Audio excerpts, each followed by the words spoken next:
লক্ষ লক্ষ টাকা নয় ছাড় অভিযোগে গ্রেপ্তার এক ব্যক্তি। গাড়ির ফাইন্যান্স করিয়ে দেয়া নামে কিস্তির টাকা আত্মসাতের অভিযোগ হাওড়া জগৎবল্লভপুর গোহালপোতার বাসিন্দা বিমলেন্দু পাত্রর বিরুদ্ধে। কখনো লোন করিয়ে দেওয়ার নাম করে, কখনো গাড়ির ফাইন্যান্স ইএমআই এর টাকা জমা না করে একের পর এক গ্রাহকদের সেই ইএমআই এর টাকা আত্মসাৎ মেনে দেবে না কেউই। স্বাভাবিকভাবেই আজ শনিবার সকালে গ্রাহকরা জোট বেঁধে হঠাৎই হাজির হন অভিযুক্ত বিমলেন্দু পাত্রর বাড়ির বাইরে ডেকে এনে তাকে বেঁধে পুলিশে খবর দেওয়া হয়। ঘটনাস্থলে জগৎবল্লভপুর থানার পুলিশ গিয়ে অভিযুক্তকে আটক করে নিয়ে যায়। ঘটনাটির বিষয়ে জানতে চাইলে অভিযুক্ত নিজের দোষ স্বীকার করেছেন। অভিযুক্তর মা যেটা অভিযোগ করেছেন, তার ছেলে আদৌ কী কাজ করত তারা কেউ তা জানতো না, শুধু বাড়িতে বলতো চাকরি করেন তিনি। কিন্তু আজ এই ঘটনায় ছেলের শাস্তি চাইছেন অভিযুক্তর মাও। বিষয়টি খতিয়ে দেখছে জগৎবল্লভপুর থানার পুলিশ। বিশ্বজিৎ দত্তের রিপোর্ট, জেবিপি নিউজ বাংলা।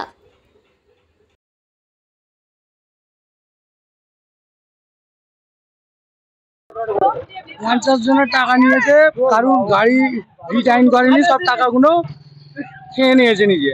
কি বলে নিয়েছিল টাকা? আরে সবাই গাড়ি দিচ্ছি তারপর বলো না তুমি পুরো ডিটেলস। এরও গাড়ি নিয়ে নিয়েছে, টাকা নিয়েছে, কিন্তু গাড়ি আসেনি। সব কিস্তির গাড়ি, কিস্তির টাকা যে কোনো পুজলে পাবে 50-60 জনের টাকা নিয়ে নিয়েছে। টাকা জমা করেনি, সব গাড়ি তুলে গেছে। ও ঠিক জায়গায় টাকা জমা করেনি। আর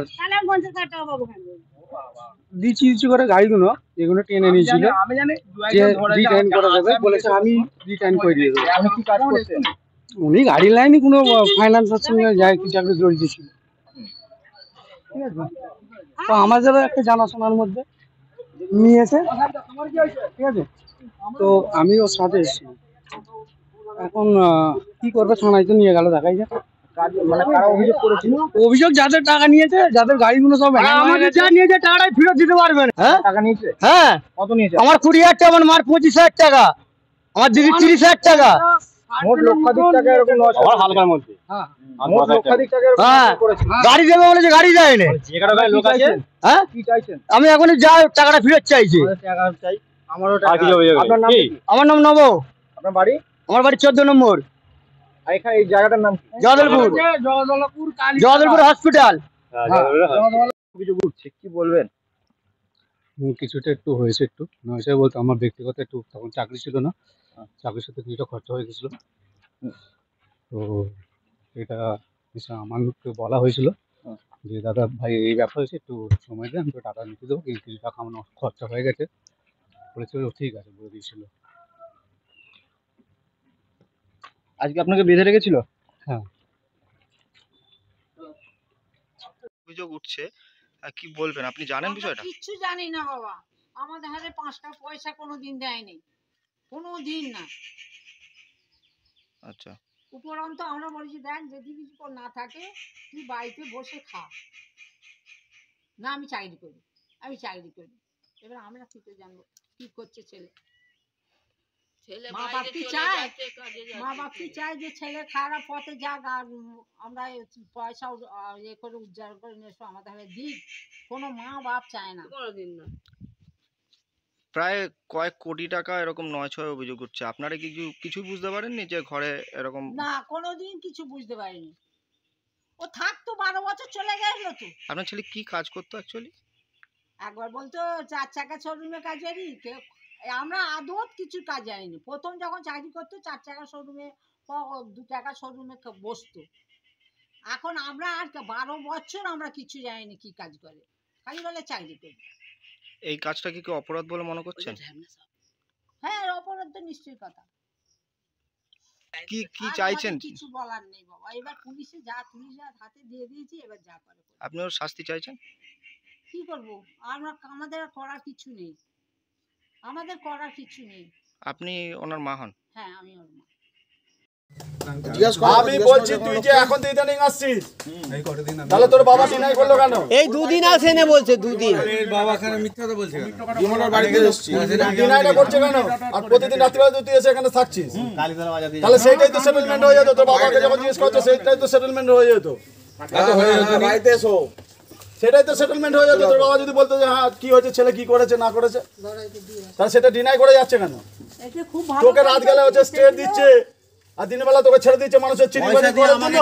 আমার নামে কেস হয়ে গেছে, তোকে দিনের বেলা ছেড়ে দিচ্ছে চিটিংবাজি করার জন্য আর রাত্রিবেলা এলে ঘুমাতে জায়গা দিচ্ছে। আর আমরা কি না না আপনারা জানেন না, আপনারা জানেন না, এর আগেও তো অনেক মানুষ এসে আপনাদের বলে দিয়ে গেছে, বাড়িতে এর আগেও তো অনেক মানুষ এসে বাড়িতে বলে দিয়ে গেছে যে আপনার ছেলেটা এই করেছে। বাড়িতে আশ্রয় দিল কি করে? আজকে আমরা যেহেতু ঘুরছি ফিরছি ওর সম্বন্ধে অনেক কথা বলেছি, তাহলে আপনি এই ছেলেটাকে রাত্রিবেলা এখানে থাকতে দিচ্ছেন কি করে? বললে আমি শুধু এবার বাইরে না না না না না, আমি একটা কথা বলছি, আপনার ছেলে তো, তাহলে আপনি রাত্রিবেলা থাকতে দিচ্ছেন কি করে? বাইরে আরে বাবা যদি ছেলে তো তাহলে ছেলে তাহলে এখানে কি বোঝাচ্ছে? ও কিন্তু পরিষ্কার বলেছে যত টাকা বাবা মায়ের সঙ্গে শেয়ার করেছে, ছেড়ে দিচ্ছেন যত টাকা এখন কথা ঘুরিয়ে দিচ্ছে। ও বলেছে তো রত্তলা সবার সামনে। 12টা বছর ওকে বাড়িতে চলে গেল, তোরাই কিন্তু টাকা তো দিয়ে যাচ্ছে কাকিমা, একটা নয়া পয়সা দেয় না আমাদের। বললে হবে? টাকাটা কি করা হবে বল? এই শুনুন এদিকে, এইটা হচ্ছে আমাদের স্বর্গীয় হচ্ছে সুশান্ত বাবুর ছেলে, মাস্টারমশাই সুশান্ত হাজরার ছেলে। ওর বউ মানে এর স্ত্রীকে শুধু হচ্ছে 5,000 টাকা হচ্ছে ঘাবলি করেছে, তপন সাঁতরার মেয়ে। এ হচ্ছে পঞ্চায়েত সমিতির এখন বর্তমানে হচ্ছে পাতিয়াল পঞ্চায়েতের সদস্য, একে ঘাবলা করেছে, এই ছেলেটাকে ঘাবলা করেছে, এই ছেলেটাকে ঘাবলা করেছে। কোর্টেও ছুটতে হচ্ছে। আমার ভাই না ও গরিব খুব, আমি তাকে কোনো রকম ফেসিলিটি দিতে পারিনি, তার অটোটা পর্যন্ত বিক্রি করিয়ে দিচ্ছিল, তাকে টাকা নিয়েছে তার কাছে, বলছে অটো বিক্রি করে আমায় টাকা দাও না, নতুন অটো দেবো করে পুলিশ দেবো। থেকে এসেছে, জানো না, বাড়িতে গিয়ে চা খেয়েছে বসে, ওকে যত্ন করে বিশ্বাস করে চা 1 খাইয়েছে। মাস 2 মাস দায়িত্ব নিয়ে আপনারা মেটাবেন, বলে দিন ছেলেকে ছেড়ে দেবো। আমরা কোথায় পাবো? তাহলে কি করব? তাহলে কি করব বলুন? পুঁতে দেবো? পুঁতে দাও। এটা কোনো কথা হলো? তাহলে রাত্রিবেলা আপনি সবার জায়গা দিলেন কেন ওকে? আমরা জানি ভালো কলকাতায় এর বাবার নাম চণ্ডী পাত্র তো নাকি? 12 বছর তাই আমি জানি বাবার নাম চণ্ডীচরণ পাত্র তো নাকি? বিয়ে কোথায়? আমি বলছি আপনি কাকিমা বলুন না। একদম ডিনাই করলে তো হবে না, আপনার তো ছেলে, আপনাকে তো দায়িত্ব নিতে হবে। তাহলে আপনাদের দায়িত্ব নিতে হবে তো। এক দু বিঘা জায়গা বিক্রি করে দিন, দিয়ে সবার সমাধান মিটা দিন। সকাল থেকে দুবার, সকাল থেকে এলুম, আপনি একটা কথা বলুন তো, সকাল থেকে এসে খবর দিলুম যে ছেলেকে এরকম করেছে, আপনারা একবার যেতে পারলো না? আপনি বলে মাঝ রাস্তা থেকে চলে এলেন। একটা তো মানুষ তো কথা বলবে, ঠিক আছে ছেলে এলাম করে ফেলেছে, ঠিক আছে বাবা আমরা আছি, আমরা দেখছি। এইটাও তো আসতে হবে কেন আপনার বাড়িতে আমাদের? শালা যারা এরকম চিটিংবাজি করে না তাদেরই এইরকম হওয়া উচিত। স্কুল টিচার উনি, তা কই এর বাবাটা কই? ওরা তো সেই গোবিন্দ কাকা বলে। বাবা শুয়ে পড়লে হবে? মাঠ এতক্ষণ কাজ করছিল।